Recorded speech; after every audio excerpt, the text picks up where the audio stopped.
Sheila Gunn Reid for Rebel News. I'm here in Regina, Saskatchewan, and I am standing in one of the most beautiful legislature buildings that I've ever seen in my entire life.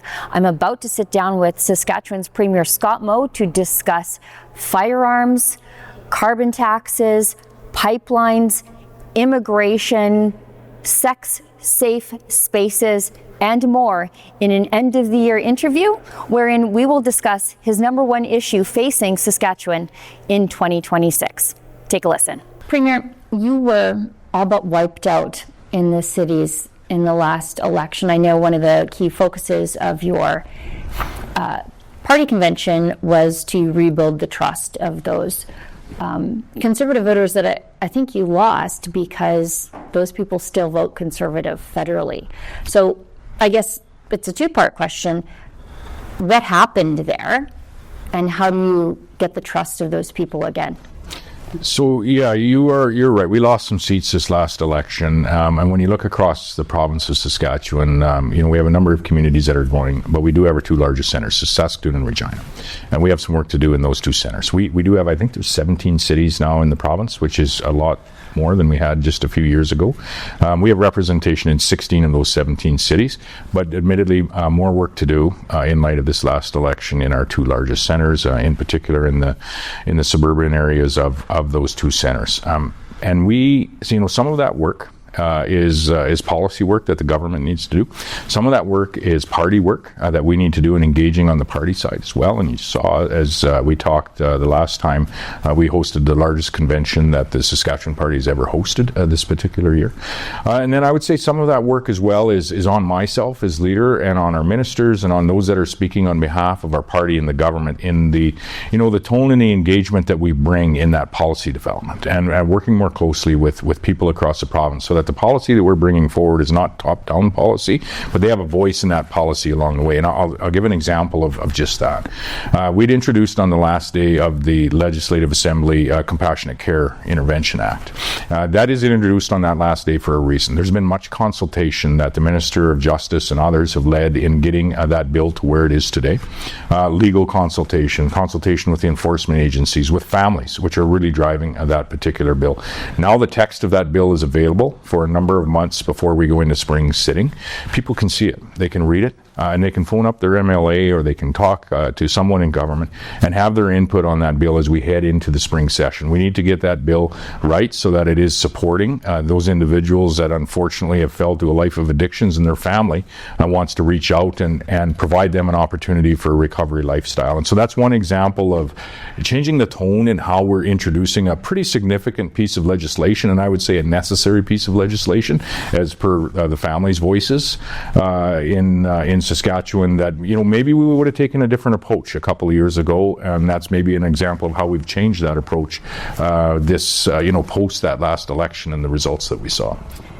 Well, just staying on the campaign, and it's something that I wish I had the opportunity to ask you about previously, but in the middle of the campaign there was some controversy, and I'm not even sure if controversy is the right word, because it felt like it was coming from a certain activist group and then the media, but the people that the policy was intended to help were pretty in favor of it, and that was protecting girls' and women's spaces, particularly in schools, from boys who may look to use their private spaces.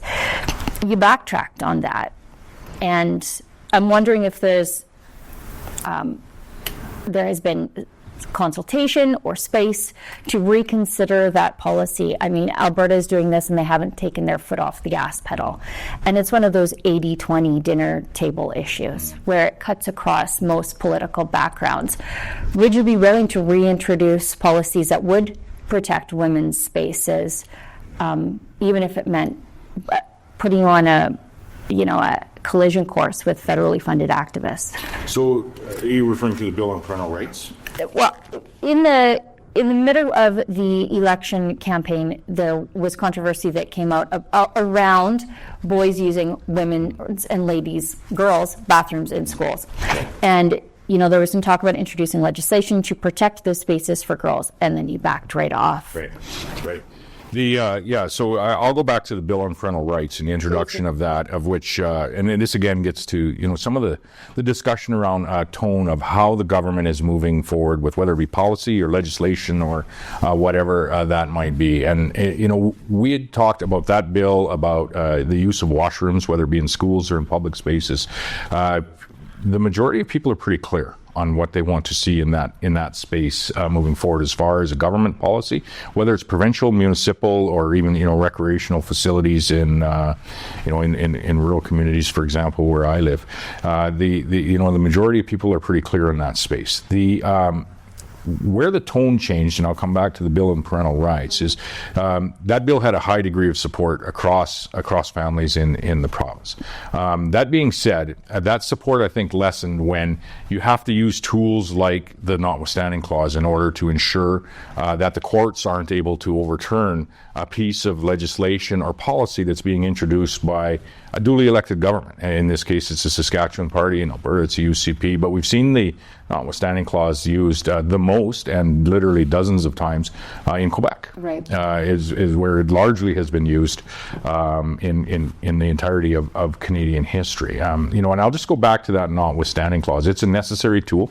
It's part of the Constitution to ensure that when there is a collision of rights or a collision of discussion, that the notwithstanding clause is there so that duly elected governments today, and I would say into the future, have the ability to represent their citizens. And so, as we go back, whether it's conversations around the usage of washrooms in public spaces, whether it's the Bill on Parental Rights, of which we had a special session and introduced, and ultimately the tool we had left after there was a decision by a justice, a court here in Saskatchewan, was to use that tool to enact that policy on behalf of Saskatchewan people. Getting back to, the performance of this government in the last election, there's a conversation and a consultation and a tone that this government, I think, and what we're attempting to do is to, strike that tone differently on the policy development that we have moving forward. And so, those conversations are ongoing with respect to, where this government goes in these various spaces. And they're sensitive conversations. They're very sensitive conversations, but it doesn't mean we shouldn't have them. I guess that takes me to my next question, which, again, seems to be a sensitive topic for a certain part of this country, that immigration and the unconstrained immigration out of Ottawa has really been downloaded onto the provinces. When you look at it, it's a cost of living crisis, it's a housing crisis, it's a healthcare crisis, it's an education crisis. Is Saskatchewan looking at any means by which to take control of the amount of immigration, be it or temporary foreign students, temporary foreign workers coming into the province? Yeah. So there's a number of pockets of immigration. The provinces have some degree of control over a portion of it, and then largely it's federal. But even in that provincial portion, it is federally governed, as it is largely seems to be in the federal jurisdiction. I would say this about immigration more generally, and it has changed in the last decade, and it is time for us to have a look at our immigration policies across the nation. And I think some of that work is starting to happen. There's more that needs to happen. To answer your question, yes, Saskatchewan has repeatedly asked to have more decision-making power, more jurisdiction in this space. First to at least have as much as the province of Quebec has, and then to go actually further and have as much as the province of Quebec is asking for moving forward. I don't know whether the federal government will do that, but we certainly as a nation, and I think as Canadians, need to look at our immigration policy nationally if it's not going to be the provinces making an increased number of those decisions. And here's what I would suggest that it needs to be based on. Any immigration policy needs to be based on economic immigration almost exclusively. There's going to be some refugee status. There's concerns, I think, around some of the asylum seekers that are coming into, and Quebec has a great concern in this space, but I think we as Canadians need to as well. And there's your student visas, your federal work permits, and your provincial work permits. It needs to have an economic focus to it. And here's why. It's good for the immigrant. To know that they are coming to a job, hopefully to a job that is going to allow them to aspire to maybe even more than they were able to aspire to wherever in whichever country they're coming from. Second, if that immigrant has a family, and they have a job, they're going to be able to provide for that family in whichever Saskatchewan or Canadian community where they reside. Third is it's going to be good for the community. If someone comes with their family, they have a job, they're a contributing member to the community, contributing member to the industry of which they're working in, that's a positive for everyone around involved, but most importantly for that immigrant and his family, for the community where they reside in Saskatchewan or Canada. And ultimately, I would say that's going to be a strength for Saskatchewan and our province, or any province, and the nation of Canada. All of that being said, when you get outside of the parameters of that very focused economic migration or economic immigration, that's where you start to get large numbers that may not be contributing economically in that way to their community and ultimately to the province, and not to the services that we talked about before, the healthcare, the housing, all of these challenges that we see happening in community after community across Canada, not exclusively due to a larger proportion of non-economic migration into our nation. But I think, in fairness, a part of that is what has contributed to some of these concerns. Next question on firearms. Now, Saskatchewan has been really leading the way, and I say this as an Albertan. You really have been. And doing innovative things like creating an agency and then not funding that agency to assist in to license organizations that want to be involved in Mark Carney's gun grab. Now, your latest policy proposal to help insulate firearms owners from potential criminality by storing and securing those firearms. I've seen some criticisms of this insofar as, well, you're the government. Yeah. I'm going to give the government my guns. That seems like a problem. And now the federal government has them all in one spot. So are there any fail-safes, or have you considered fail-safes in that legislation to prevent the feds from just going, okay, thank you. You have them, now we do? Mm-hmm.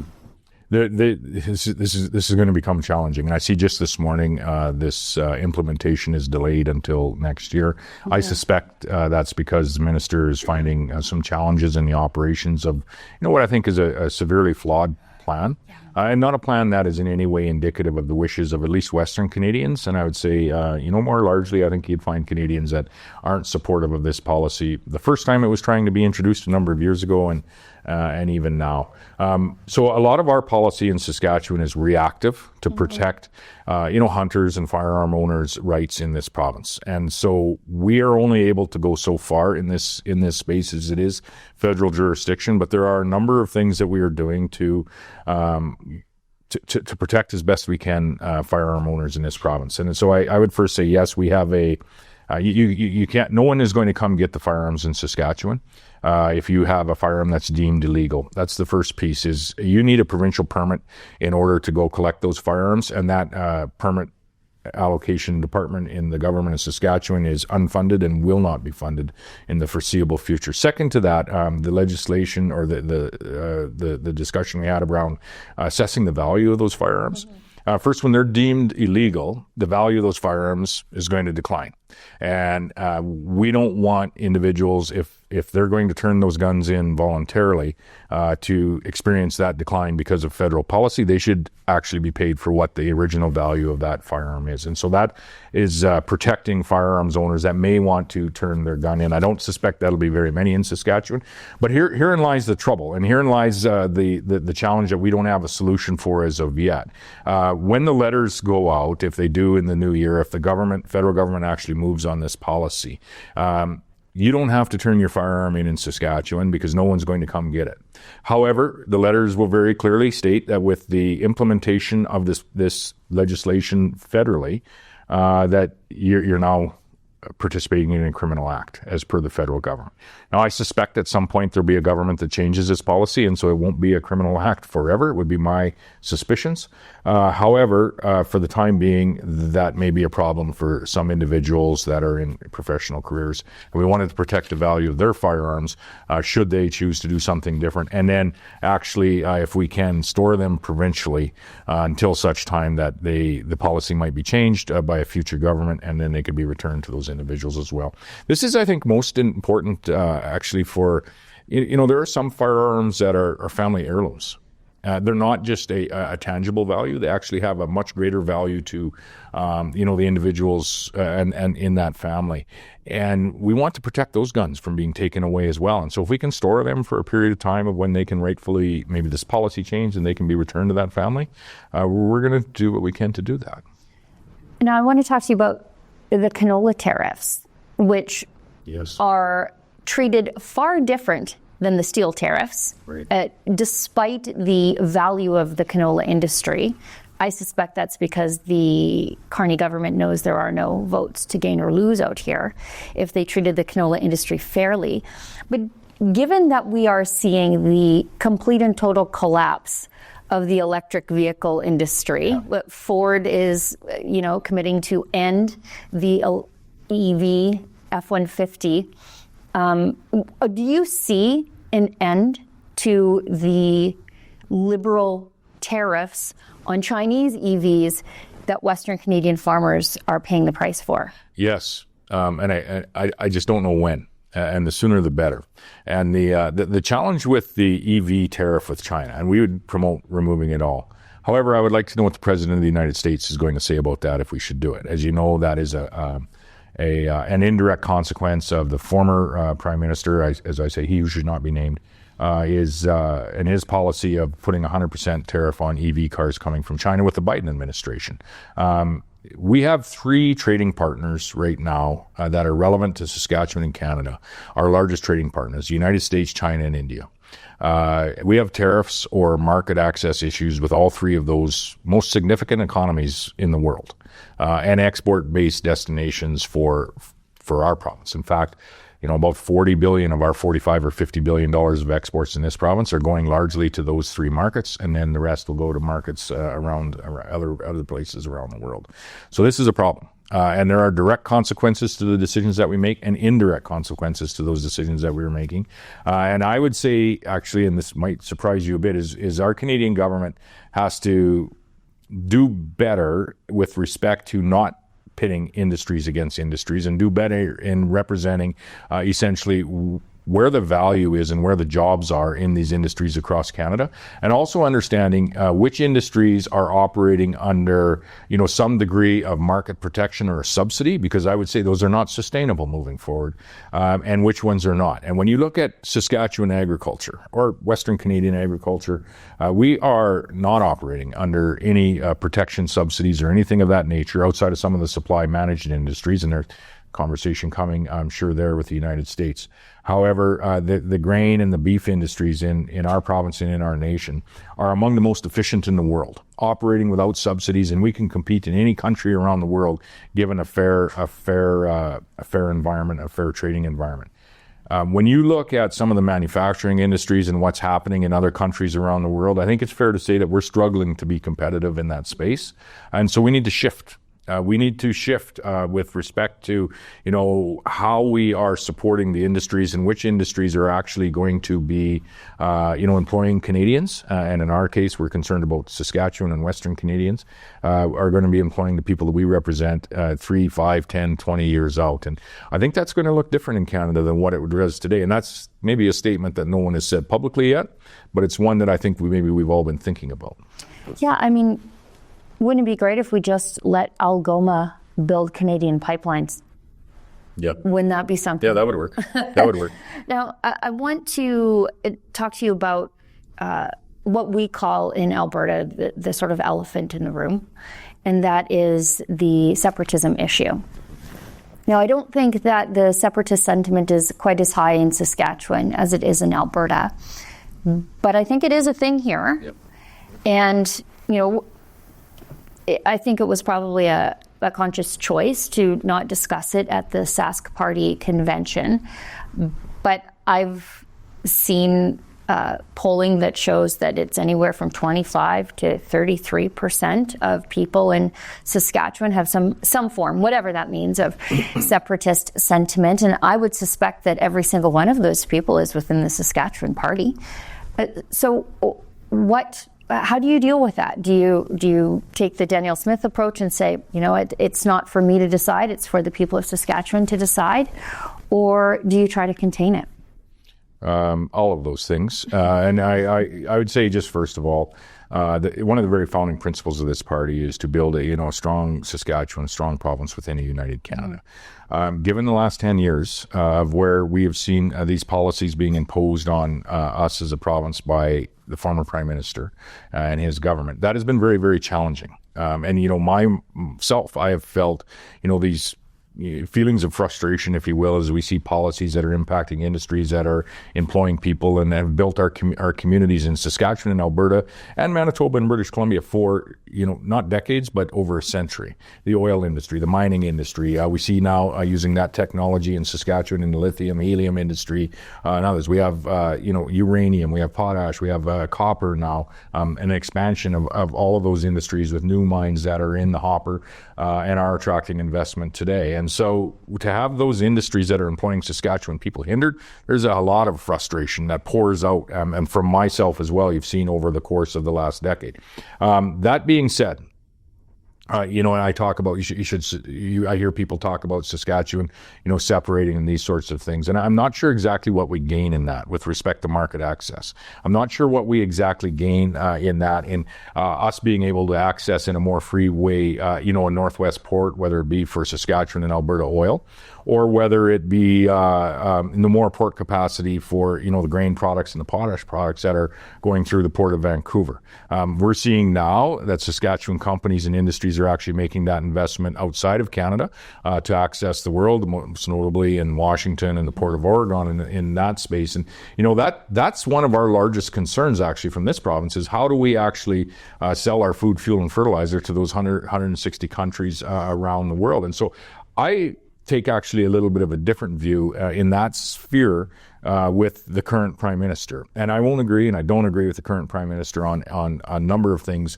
and I think that will become evident in the weeks and months ahead. However, where we can agree, what we're trying to do is to bring things forward to a point of resolution. I'll back up to, we had a Western Premiers meeting and a First Ministers meeting in Saskatoon, and the language coming out of that meeting was about a port-to-port corridor opening up European and Asian markets. That's a good thing for Western Canada. Manitoba is all over the potential LNG going to the Churchill port, if you will, accessing those European markets. I think the Prime Minister is supportive of that. That's Alberta, British Columbia, and LNG that would be finding its way that way. But if you're supportive of that concept, and I would say the Premier of British Columbia signed on to that concept at that meeting. If you're supportive of that concept, it also means getting the value of Alberta oil largely, a little bit of Saskatchewan oil, getting out to that Northwest port. And if we're not able to do that, we have larger troubles than any talk of separation is going to rectify. We have to have a larger talk about how us as Saskatchewan and Alberta, both of us on different products at times, actually ensure our economic independence moving forward. If we are going to be stymied and not have access to Canadian ports, we have a much larger challenge to talk about than us just separating. We have to talk about how are we going to be economically independent years into the future, which is, I think, a bit of a different discussion. And as Canadians, I hope, and as a Canadian, I don't think we want to go into that discussion on where Saskatchewan and Alberta are, actively looking at partnerships that are going to allow us to get our products to market because we're not able to get them to a Canadian port. That would be a sad day for us as Canadians. I think the Prime Minister, in fairness, has identified that this is an area where the federal government needs to do better, and I would point to, although not perfect, I think from both sides, the recent MOU that was signed with the province of Alberta. And I know there's, folks that can poke holes in that or quit cabinet on both sides of that discussion. But I think it is an example of coming together, a province and the national government. We haven't seen this in over a decade, where we're focusing on agreeing where we can agree and moving forward in those spaces. That's different than anything we've seen in a decade. And I would say that's a positive for this discussion at the very least. I hope we're able to build on that. But at the end of the day, we have an oil industry that's creating value for Albertans, and I would say for Canadians through the equalization payments that flow across this nation, which is another flawed discussion. And we have industries in this province that are, expanding greatly, and we're going to need additional port access, and we can't have, a a British Columbia government standing in the way of us, creating Canadian value in other provinces.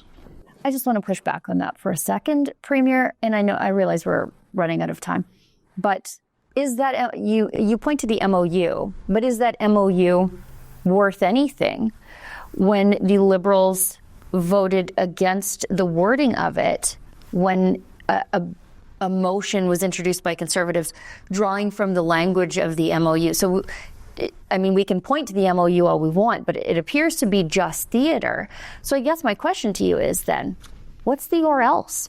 What's the or else if the federal government doesn't meet its obligations within the confines of Confederation? Yeah, I noticed that vote in the House as well. It struck me as odd, and maybe some political cover internally on the various parties that were involved in it. Here's what I think the MOU provides us in the short term. The ability to open up the discussion on expanding the TMX pipeline that is there, opening up the discussion around expanding the capacity immediately. And I think we can get to that discussion a lot quicker than we can even get and find a route and do all of the consultation necessary on a new line. However, that work needs to be happening simultaneously. The other opportunity I think that the MOU provides is to open up, and I think the United States of America, from the conversations I've had with various secretaries down there, is open up and really advance the discussion around the KXL pipeline as well, which is going to provide all of us in Western Canada, whether it be the oil sands, whether it be British Columbia oil or Saskatchewan oil, a higher degree of egress capacity, both to the coast and to the world and to those Asian markets, but also to the United States as well. So I think that's the short-term gains that the MOU actually opens up, and those discussions have been somewhat stagnant recently, and now they're very much in the short-term, I think, realm of possibility.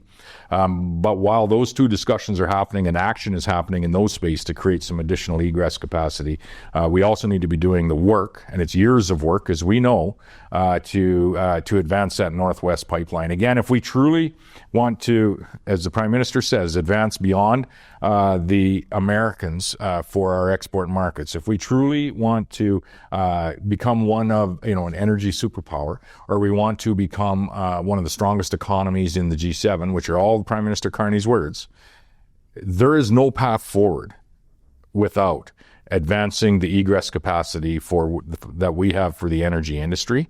There's no possibility of us achieving any of those goals, those aspirational goals that Prime Minister Carney has set, without, in a large way, increasing that egress capacity, increasing the mining capacity that we have, all of the things that are creating wealth, and consequently are funding the entire equalization system that we have in this nation.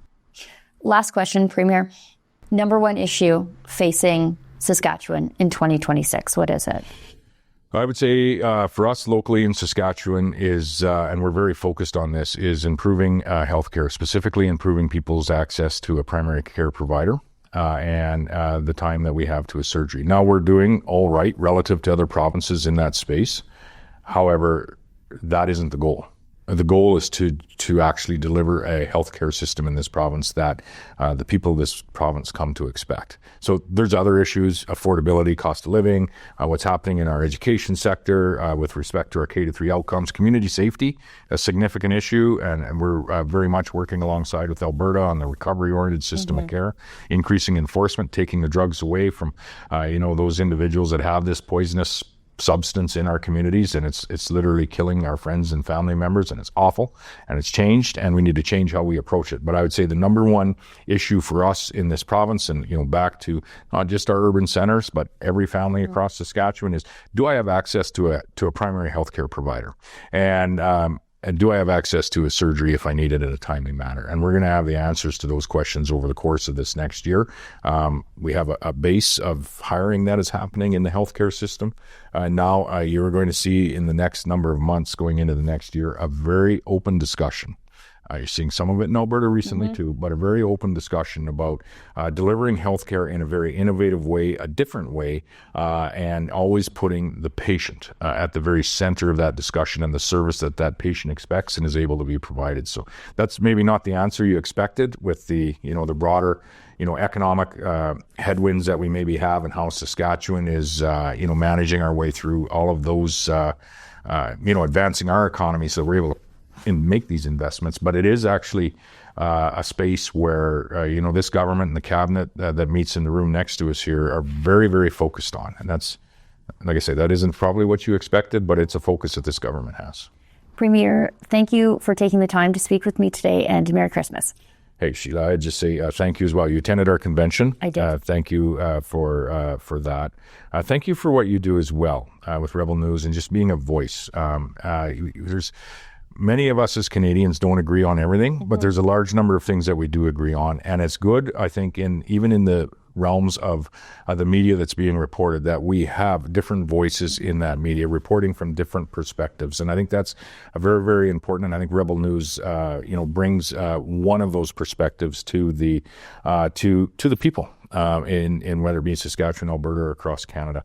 But with that as well, I wish you and your family a Merry Christmas, a Happy New Year, and all of your viewers very Merry Christmas. And I hope that each of them have some time to reflect and just, reflect on why they can be thankful this season. I know that's how I'm going to spend my Christmas. Thank you. Yeah, thank you. Many of the bold conservative ideas that are being adopted in other places across the country are born here in Saskatchewan. That's why it's so important for us to keep a careful eye on what happens here. To help offset the cost of our journey here, please go to rebelfieldreports.com.